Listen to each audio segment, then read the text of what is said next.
Sadhguru Jagi Vasudev is a realized master, mystic, and yogi. He has shown the way for people to attain to their natural joy and to live life with experience from one's own inner nature. His presence is filled with grace and compassion. Sadhguru's scientific approach towards spirituality and work towards the upliftment of humanity have received accolades worldwide. The words that come from him in intensity and utmost clarity, from his deep understanding and wisdom, can change the very core of the being. Belonging to no particular tradition, Sadhguru incorporates what is most valid for the modern person from the spiritual sciences. His work, an outpouring of his blissfulness, finds expression in the form of a ceaseless offering to help all beings. Available to all who are willing, Sadhguru's life is an invitation to the divine through individual transformation. Welcome to the silent revolution of self-realization.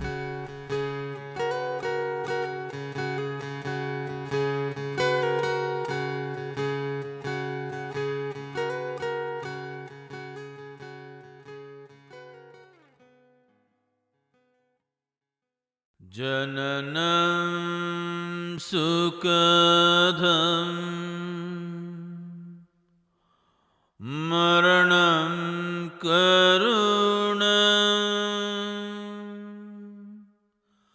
milanam madhuram smaranam karunam.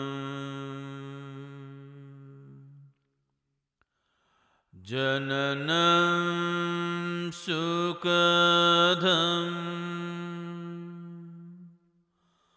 maranam karunam milanam madhuram smaranam karunam. Balavashyadiha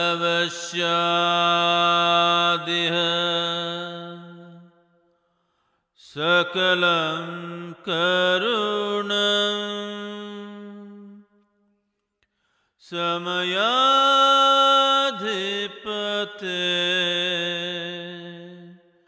akilam karunam samayadhipate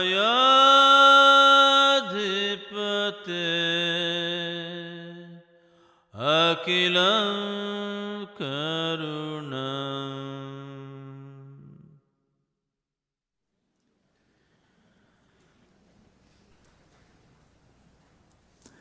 The existence happens in two different dimensions.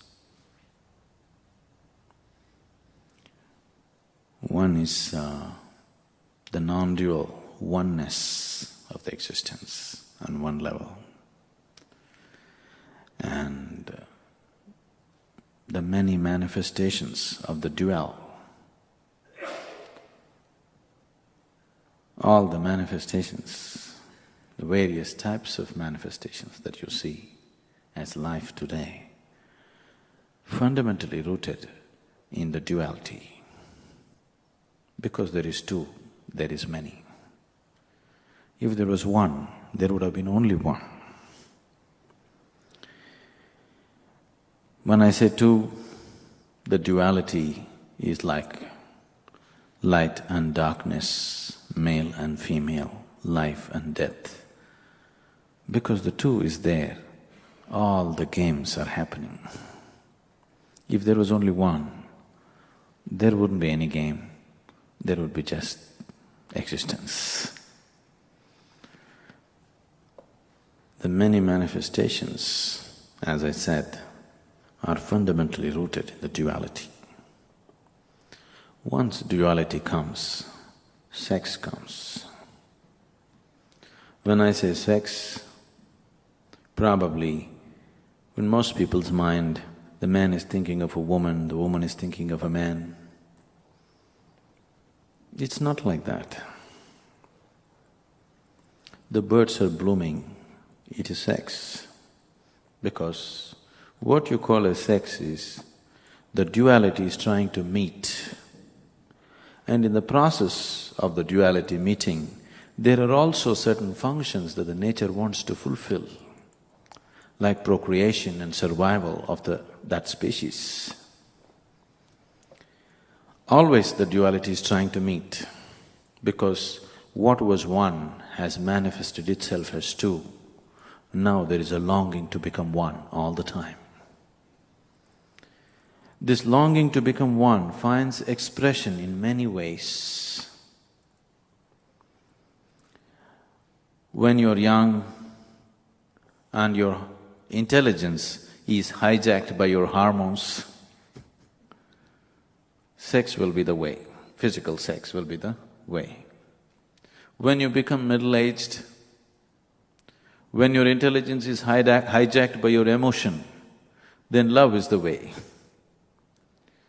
When you transcend all this, then if you seek the same union in a much higher level of awareness, then we say it's yoga or the divine. There are many names. Now, these two energies, which in the human race we are calling as male and female, which in every way we are referring to the same way, always constantly trying to come together. At the same time, except for this longing to be together, there is nothing common between them. They are lovers and enemies at the same time. Constantly this is going on because they're opposites. If they look for similarities, there is nowhere, no common ground. But the attraction of the opposite is always there. What you call as opposite is always a relative thing. The whole process of what we are referring to as sex is just two opposites making an attempt to become one. The intention of sex is good, but the method is hopeless. Never are you going to really become one. The intention is fine, that you want to become one, but the method is quite hopeless, isn't it? Pleasure is involved, so it draws people, but oneness never really came. So we are trying to meet in other areas of emotion and intellect, trying to find some common ground. We like the same things, we like the same kind of ice cream, we like the same color. Like this, people are trying to find a common ground, but actually there is no common ground. Unless you understand that there is no common ground, it is just that you learn to enjoy the opposite. It just becomes a hopeless thing. To make a simple physical act beautiful, we have invented all kinds of decorations around it.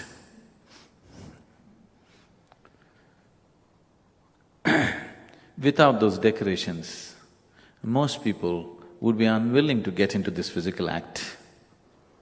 Lot of people cannot simply face the basic physical act as it is, because unless it's decorated, they will feel obscene, they will feel like an animal, they will feel so basic and physical, which is the reality. In some way, we are trying to cloud our vision of reality with lots of decorations. We always add emotion to it, because without emotion it would be ugly.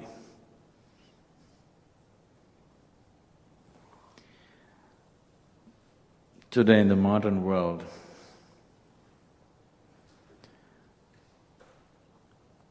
see, sex is a natural thing. Sexuality is invented by you. Do you understand? Sex is a natural thing, it's physical, it's there in the body. But sexuality is something that you invented, you created, it's psychological. There is no such thing. It is something created by you. Today, this is sweeping the world. It is no more healthy. In so many ways it's become sick. Because if sex is in the body, it's fine, it's beautiful. The moment it enters your mind, it becomes a perversion. It has no business with your mind, it has something to do with your body. If it's in the body, it will just fall into its natural place where it belongs. It is a small aspect of you. But today, it has become a huge aspect. It has just become life itself. If you look at the modern societies now, I would say probably 90% of human energy is being spent either pursuing sex or avoiding sex, whichever way. Yes, sir? Whichever way, that has become a huge aspect. It is just a small thing. If you look at a man and a woman, physiologically it is just a small difference. Like somebody said, either the pocket is in or the pocket is out. With one the equipment is inbuilt, with another the equipment is hanging out. You made such a big issue out of it, you know.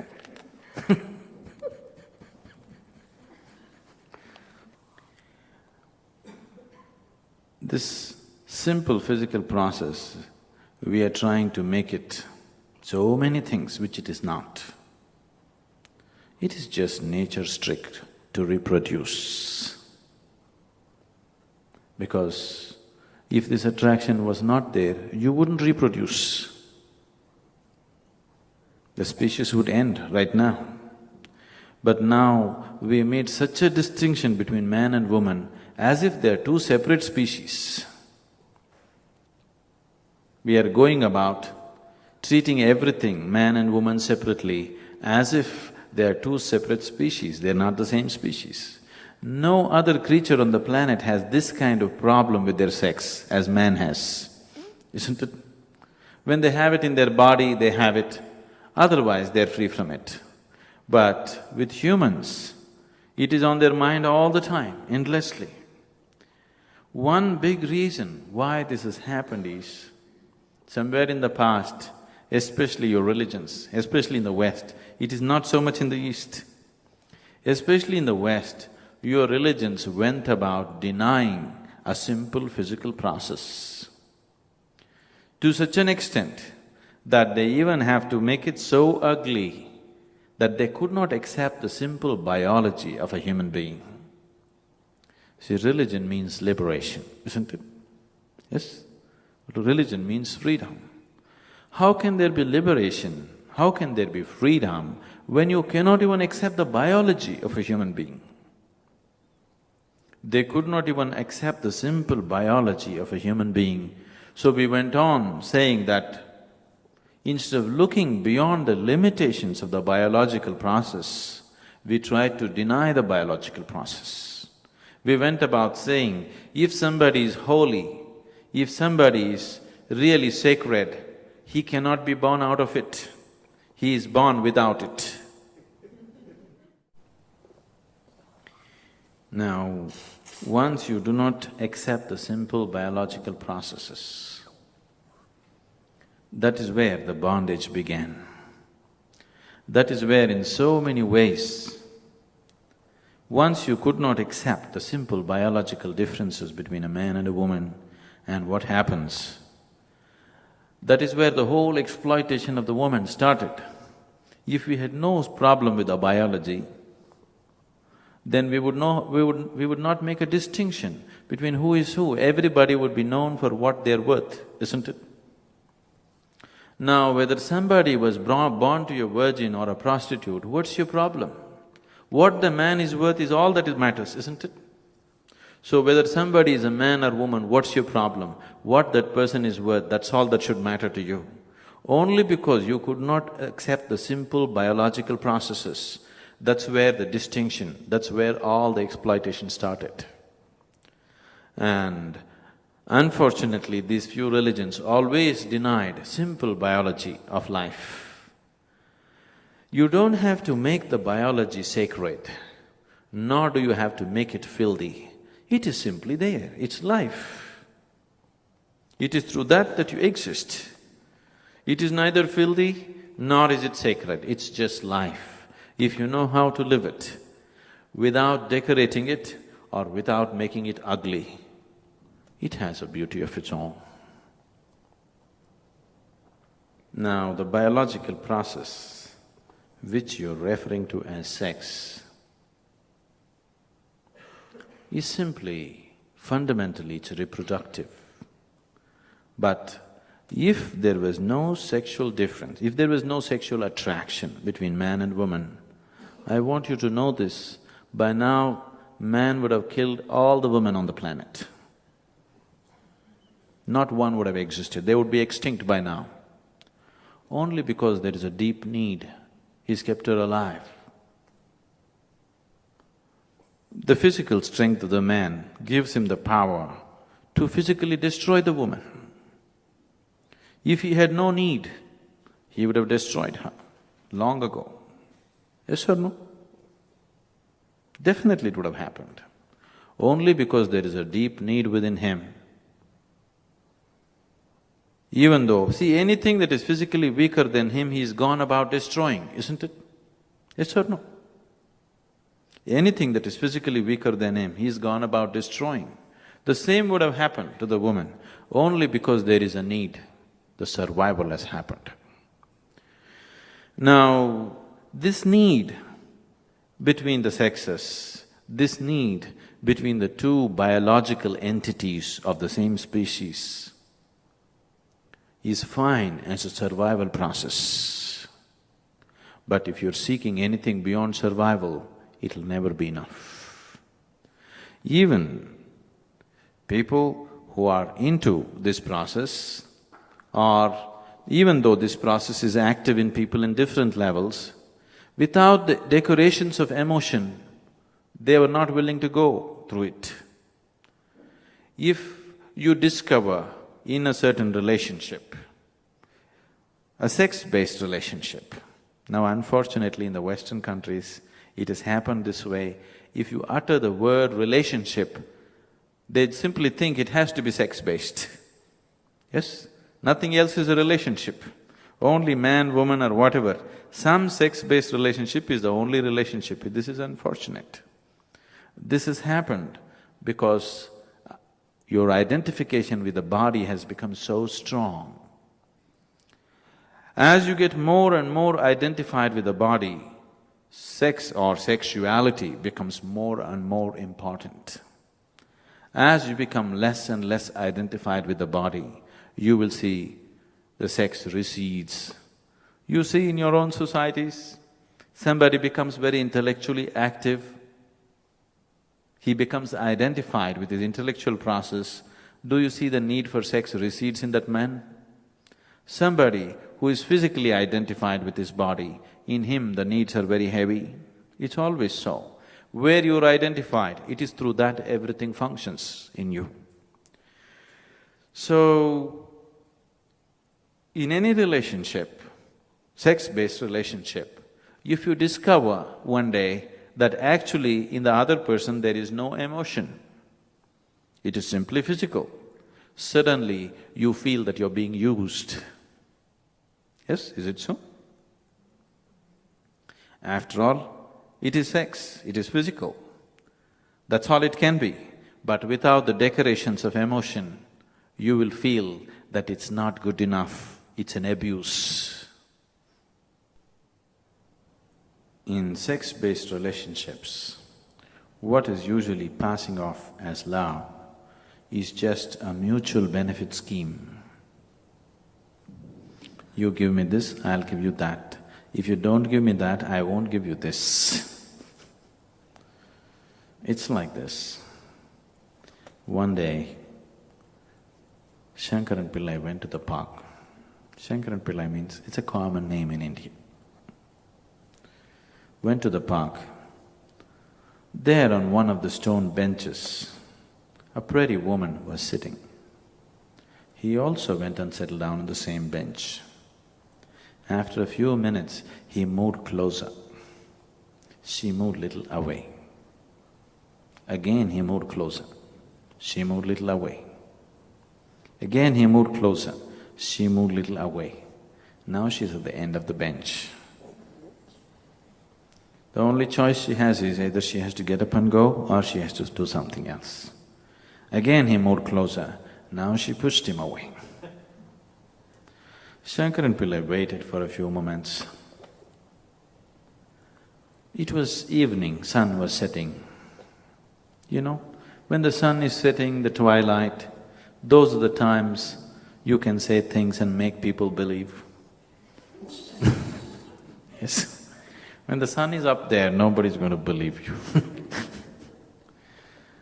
So, Shankaran Pillai went down on his knees and told her, I love you. I love you like I have never loved anybody in my life. The woman is always a fool for love. She melted. Nature took over, things happened. Then it is becoming 7:45. He got up in a hurry and he said, I need to go, I need to go. What, you're going? You said you loved me. In her understanding, the moment he utters the word, I love you, they have become one. He said, no, I need to go, my wife will be waiting. 8 o'clock is dinner time at home. So, I love you is a mantra.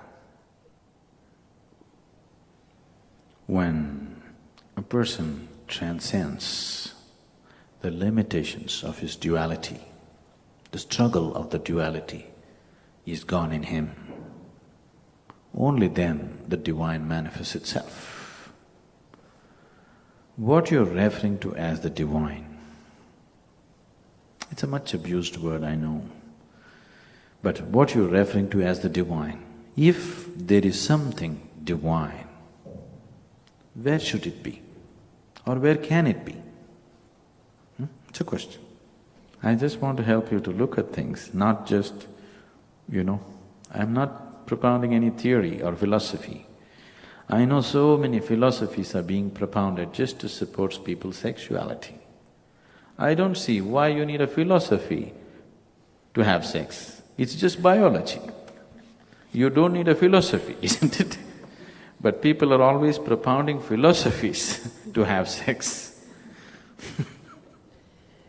So no philosophy, just be with me and look, I want you to look at it. Don't make a theory out of it. First thing, you make something which is so simple and basic, right and wrong.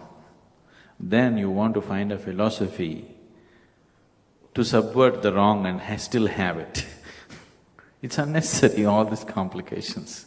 If you just see the simplicity of what it is, it'll become a simple part of your life.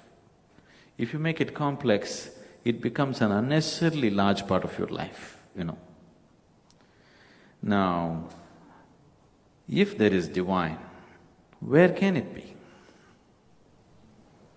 Where can it be? Yes?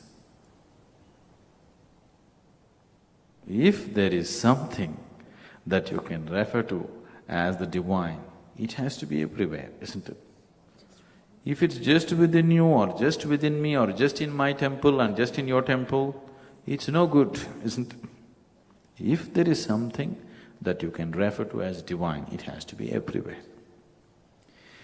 If something is everywhere, what faculty do you have to know it? Yes, what faculty do you have to experience something which is everywhere? Because right now, The only faculties of experience within you are the five senses. The five sense organs cannot experience anything if there is no perspective or if there is no comparison. See, only because there is darkness, you know what is light. If there was no darkness, you wouldn't know what is light, isn't it? This is the way your eyes are made. Only because there is silence, now you know what is sound. Otherwise, your ears wouldn't be able to perceive. Your sense organs always perceive everything in comparison, always in bits and pieces. It does not perceive anything in its totality, always it perceives just one side of everything. Please see. Is it so? Right now, if I show you my palm, if you see this, you can't see this. If you see this, you cannot see this. This is the way your eyes are made, isn't it? Once there was a philosopher fish.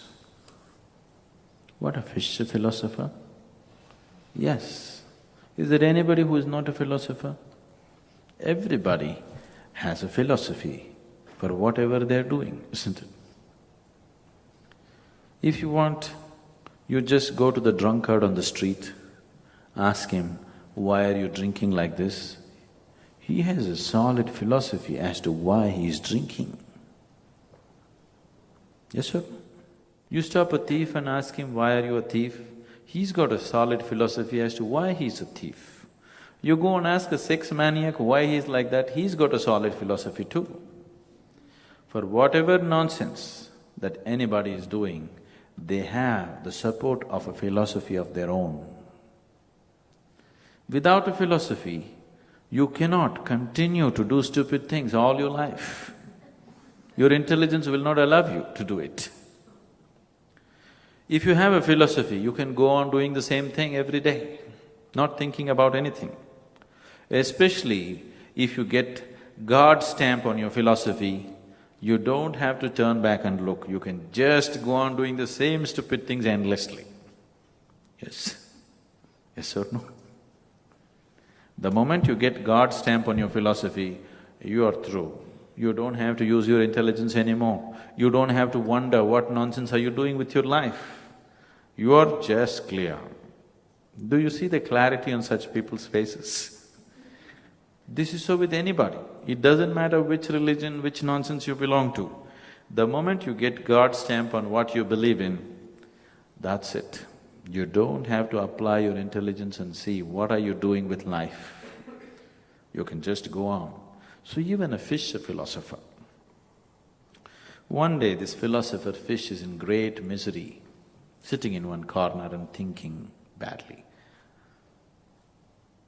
You know, I see that a lot of people are into lots of thinking here, endless thinking, it's all flying around here, your thoughts.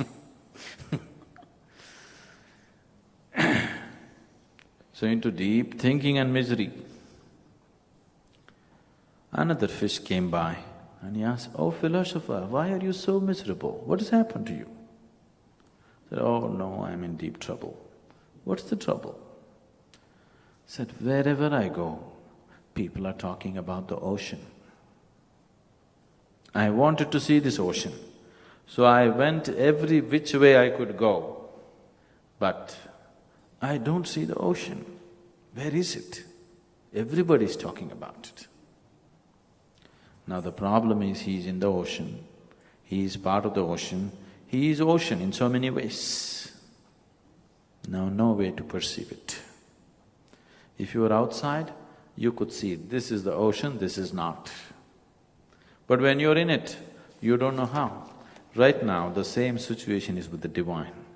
When there is nothing to compare, okay, this is divine, this is something else, you could recognize. But now if divine, as you said, if divine is everywhere, how will you recognize it? How will you experience it?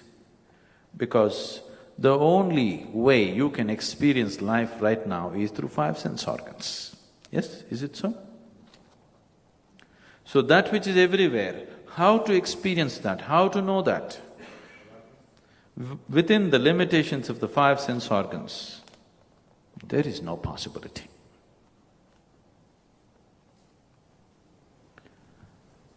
Now, seeking the divine is not something that you have to start as a project now. From the moment of your birth, the seeking is happening, but unconsciously. It is just that the choice that you have is either you can seek it unconsciously or you can seek it consciously. If you seek it unconsciously, we can call it sex. One expression of unconscious seeking of the divine is called sex, one expression of it. If it becomes a conscious expression, if your seeking finds a conscious expression, then we call it a spiritual process. Generally, if it is looked at as a science, then we say it's yoga. I know probably in your mind yoga means twisting your body this way or that way. No, the word yoga means to become one. That's what love means, that's what sex means. Whether you're seeking it physically or emotionally or truly seeking oneness beyond all these limitations. If you're seeking it beyond all the limitations of your body, emotion and thought, then we call it yoga. If you're seeking it with the physical bodies will always remain two, no matter what you do. Yes? All kinds of weird things people are trying to do in the name of sex, because somewhere they want to find some unity, but it won't happen. A few moments of fake unity will come and then people fall apart. It is bound to happen, isn't it? Physical entities can never become one. It doesn't matter how much they try. Unless you transcend the physical, there is no question of oneness. Now, I don't want any oneness, I'm just seeking pleasure. That is also okay, but it is just that you will see it's not enough. I am not saying there's anything wrong with it. It is just that this human being will not be satisfied with it. It wants something more, isn't it so? Yes? Just the physical pleasure is not enough, it wants something more. What is that something more? Something more than what this little person has become. Physical body means a bondage because in this vast existence, this little body is a separate entity.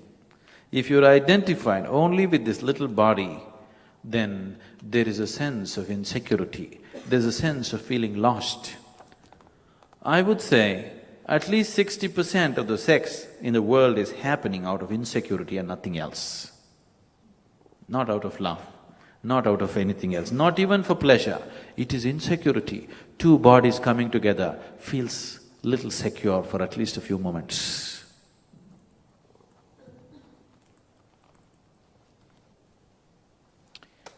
Do you see, most relationships, sex-based relationships are made because otherwise people are lost by themselves. Isn't it so? By themselves they're totally lost. They don't know how to be by themselves. It's not for love, it's not for joy, because there's some sense of security in two bodies coming together.